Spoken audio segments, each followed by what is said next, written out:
Hey, everybody. I hope you're doing well. I was presented with the city attorney's opinion, that my friend Barbara Parker, on the Oakland Mayor Tao's firing of Police Chief LeRonne Armstrong. So I read it, couldn't believe what I was reading, and immediately started on a response that, unbeknownst to me until I saw it, Bob Harris, the legendary, now former lawyer for Pacific Gas and Electric, remarked that my, quote, legal opinion, unquote, was better than that of the city attorney, which I guess by extension means I should be Oakland city attorney, but I digress. This is what I wrote, so that you don't necessarily have to read it if you don't want to. Why Oakland City Attorney Barbara Parker is wrong about Mayor Tao's firing Chief Armstrong. Hi, Barbara. I hope this email finds you well. This is Zenny Abraham reaching out to you, and in part from my place as CEO of Zenny 62 Media Incorporated, but also from my position as an Oakland resident in Adams Point, hence my non-corporate email. Barbara, you and I, have known each other for many years, really decades, and going back to my time serving as economic advisor to Oakland Mayor Elihu Harris from 1996 to 1999, and then heading Oakland's bid to host the Super Bowl, the 2005 Super Bowl bid. The fact that Jacksonville won on the third ballot angers me to this day, frankly. But the NFL's been good to me, so that makes up for some of the pain, though not the whole. But I digress. So what I'm about to present is from a strictly professional perspective, and should not be used to gloss over the tremendous love and respect I have for you as a person, you know this, and as a friend. With that said, I will continue. I am the one who blogged that Mayor Thao acted illegally in firing Oakland Police Chief LeRonne Armstrong in the way she elected to do, a lone wolf fashion, without the presence of the city administrator. There is no section of the Oakland City Charter that gives her clear authority by pure language to do that. None. Barbara, you know this. And it's because you know that I am shocked that you would refer to Oakland City Charter Sections 503 and 604B10 and provide the mayor of Oakland with the power to remove the Oakland Police Chief. All right? I'll repeat that one more time, Barbara. I am shocked that you refer to Oakland City Charter Sections 503 and 604B Subdivision 10 and say they provide the mayor of Oakland with the power to remove the Oakland Police Chief, because those sections don't. 503 and 604 do not. Barbara, answer this question. If the mayor of Oakland has the power to remove the Oakland Police Chief, then that power should be stated in the Oakland City Charter section on the mayor of Oakland's powers, right? Of course. Section 305, it states functions, powers, and duties. So let me ask you, Barbara, why did you not look at that, my friend? Just curious. What does Section 305, functions, powers, and duties read? It reads as follows. Buckle up. Section 305, functions, powers, and duties. The mayor shall be the chief elective officer of the city, responsible for providing leadership and taking issues to the people and marshaling public interest in and support for municipal activity. That's what it reads. It goes on to read this. The mayor shall have the following powers, duties, and responsibilities. A, the mayor shall be responsible for the submission of an annual budget to the council, which shall be prepared by the city administrator under the direction of the mayor and the council. The mayor shall, at the time of the submission of the budget, submit a general statement of the conditions of the affairs of the city, the goals of the administration, and recommendations of such measures as he, sexist grammatical rule, I guess, may deem expedient and proper to accomplish such goals. Perhaps it should say they. Another issue. B, recommend to the council such measures and legislation as he deems necessary, and to make such other recommendations to the council concerning the affairs of the city as he finds desirable. Let's see. Jean Qua, Libby Schaff, Shang Tao. Last three mayors have been Oakland, have been women. Still haven't fixed that, have we? Talking about the charter, but I digress.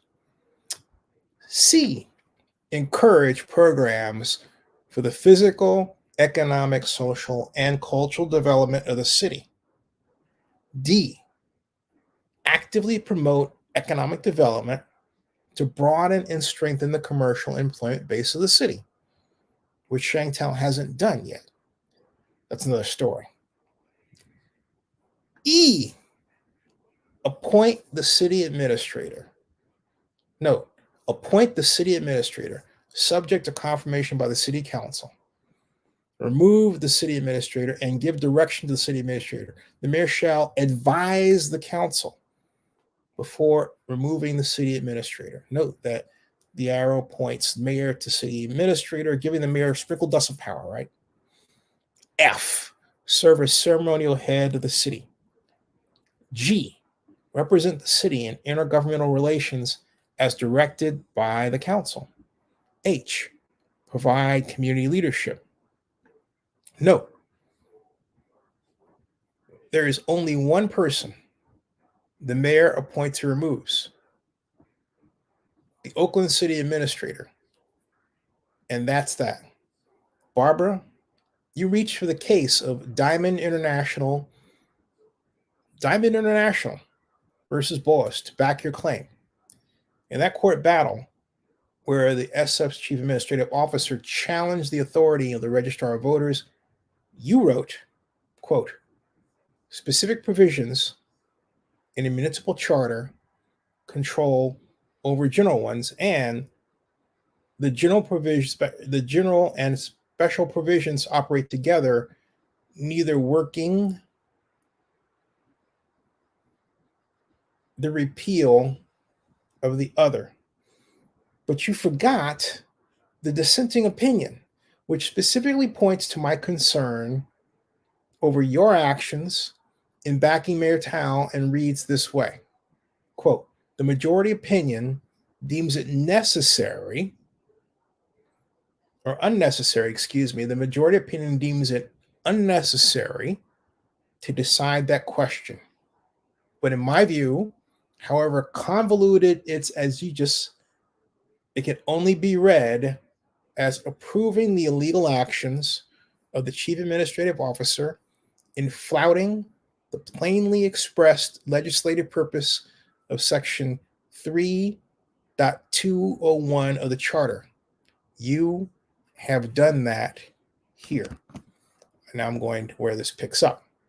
Bear with me. That what I read you is the text that you can find in this live stream, and also in the first part of the blog post. This is the rest of it I'm reading to you. It's over at oaklandnewsonline.com, and the link is also there below. Okay? Now, here is where we picked up. All right? I don't know about you, Barbara, but I remember why Jerry Brown designed the Oakland Strong Mayor Law we have today. So you would not have to deal with the normal civilians of the city council, those heathens down there. You know how we used to talk about how Jerry looked at these things on a weekly basis by attending the city council meetings. It was designed to keep him out of the normal political exchange and shield him from the daily bad press that would have come if he made one misstatement. That was the only concern.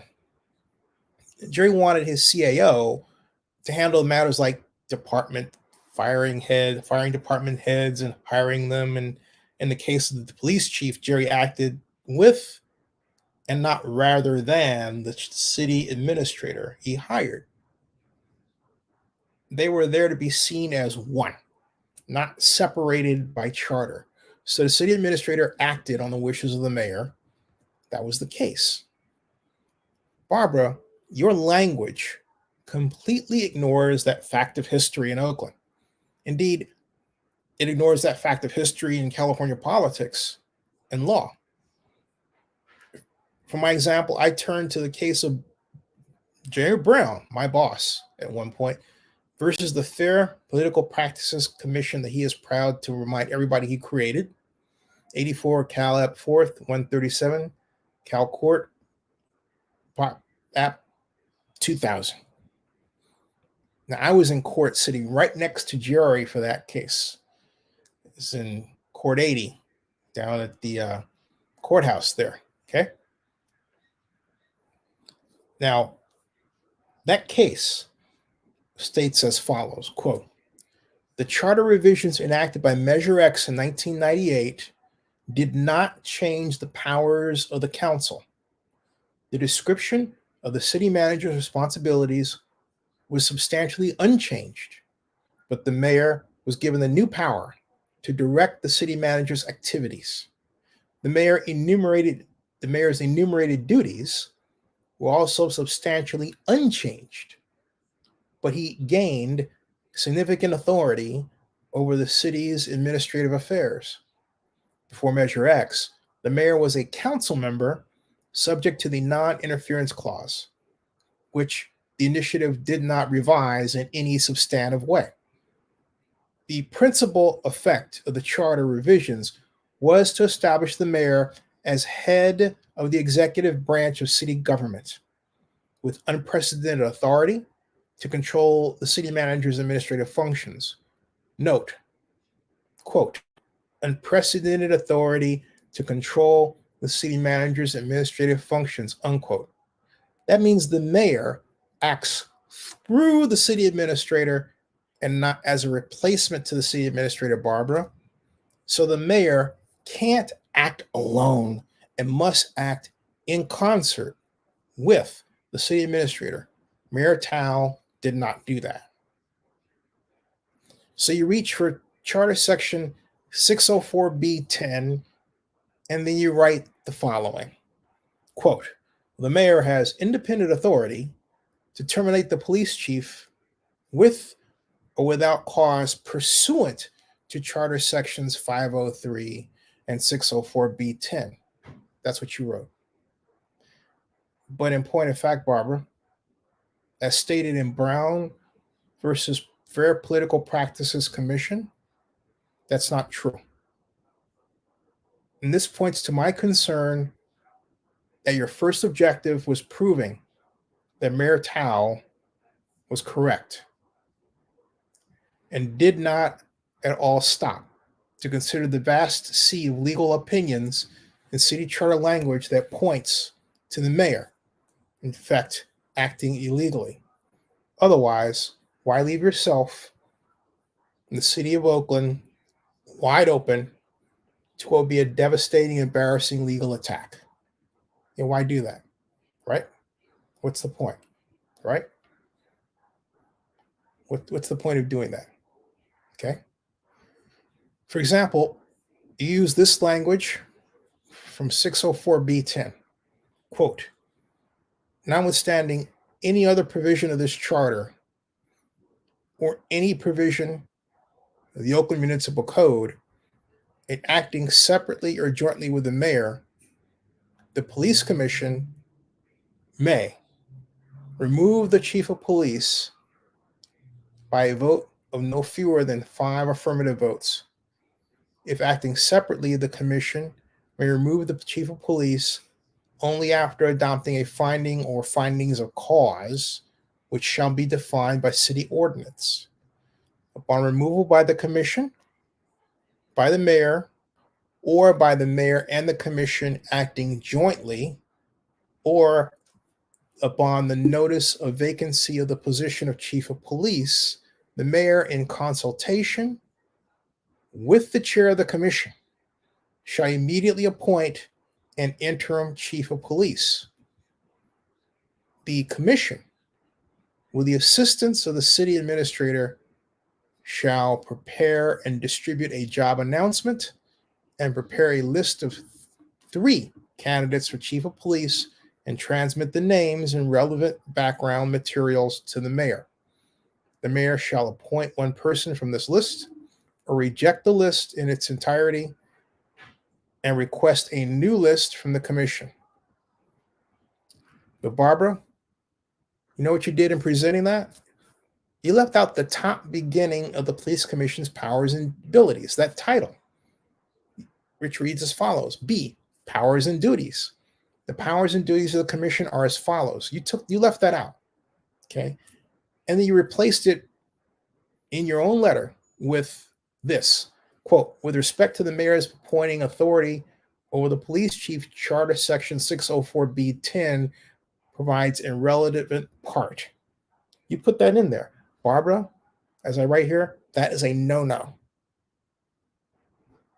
All right? If you don't like what the city charter says, that's another thing. But you have to go with what it says as the law of Oakland and not twist it to suit a political objective. Please do not do that ever again, because it is not right.